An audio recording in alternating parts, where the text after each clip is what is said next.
we all have our moments of things we're, ashamed of or disappointed that we did or frustrated with ourselves. But that is the human condition.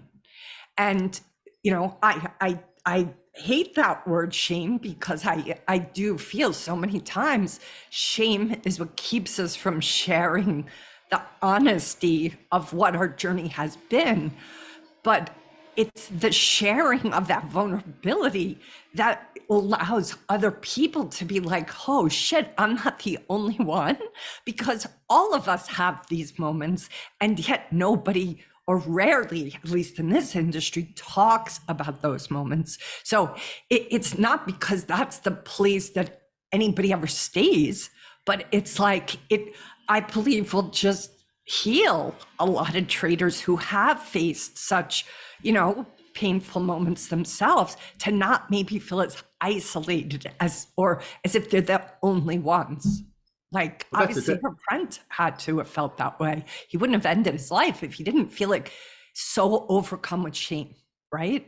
Yeah, well, it is, and that's the thing. The thing, and you talk to hundreds, thousands of traders, and you know how it is. Like traders, we don't have, you can talk to your wife, you can talk to your girlfriend, your friends, and so on, but no one really understands what, that pain of like a Yeah. really bad losing trade or a really big losing day or a real, when you're Yeah. in one of these losing streaks and you just get, your confidence gone, you get out of it. No one understands how that sticks with you. Yeah. Yeah. I've been in the business 23 years and I know how it is. And it's still 23 years and it still hurts. I Yeah. still have, I wake up, after one of those bad trades or bad days, it's with me. I can't shake it. I've gotten better, but my sleep's still not that good and my mood's not that good. It's something that nobody really understands because this job is so different than Yeah. any other job. What So other true. jobs do you go to work, Yeah. bust your ass, most stressful job, and then lose money? And again, Exactly. usually you lose money because you performed poorly. Yeah, sometimes, your strategy might be off, and that does happen, of course, losses are natural, but a lot of times it's because you over traded or you're undisciplined or and again, it's just you have that kind of self-loathing, Yep. you're like, Yep. and it's brutal. And Yeah. no one, as you know, by the book, after been through a lot of relationships, I had a lot of troubles because I don't think, it's, Yeah. it's, it can be really toxic. And in the past, I haven't handled it the best. Yeah. And traders like to, and that's it. The way I deal with it is I've talked to traders. I want to, unfortunately, Yep. I'm trading remotely most of the time, but I Yep. meet up with traders. I go to conferences. My brother's a trader, so I'll talk to That's him. right.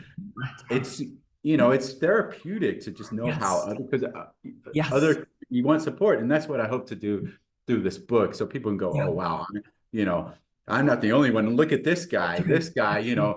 he blew millions. He ended up basically on the streets. He ended up dead broke. Yeah. So, and I think not only can they relate, well, hopefully not relate to it that extreme, but they know, people are going through that. But Yeah. also, the story is of course, I have these up and downs and Yep. it's redemption too, Yep. okay, oh, you can get out of this. I got out of That's this, right. That's right. that's the key. But I would also say, the key, it's not always keep fighting. A lot of times, the Yeah. strongest and the most courageous thing to do is to cut your losses and step away. Let's talk about that. What did you use as a metric to measure that for yourself repeatedly? Like how did you determine if you had to stay and stick it out, or that it was, did you ever contemplate quitting? Of course, of course, and I still, there Contemplate. every time I have a losing day now, I'm like, oh, I love it, just a nice salary job, or I want to do something else. Of course, but yeah, there's been many times, and I'll be honest, and I wrote about this in a book. And that's a big lesson I want to teach traders is have a backup plan. Unfortunately, I Yeah. wanted to get out of trading or had to get out of trading, but Yep. I didn't have, I had no skills, I had no savings, I had no kind of backup plan. All I knew how to do, and all still, unfortunately, is play this like glorified video game. And trading, it's a skill. Of course, it's a skill, and I admire, traders with these skills. But unfortunately, especially the type of trading I do, I can't necessarily go to some corporation, go, like, give me a job. I know how Yeah. to, scalp, micro cap, US stocks, looking at the level two. That's not going to help anyone. If I barely know how to do an Excel sheet or anything like this. I'm just, I'm programmed to do one thing.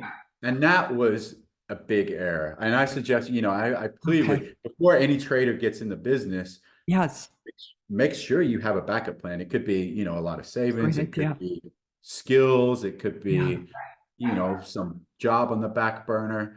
But don't get Totally. yourself in the situation where I was, where it was, I Yeah. really didn't have any other option. It was Yeah. like trade or, or nothing. And Yeah. Yeah. that was a huge mistake. So that's something I want to, before anyone gets into trading, make sure you have a backup That's a plan, really great advice. Really great because advice. we Just- keep, I already mentioned this, the failure rate. So, Yeah. Yeah. there's a very small chance that, when a trader gets in, they'll make it. And that's just Yeah. the way it is. So,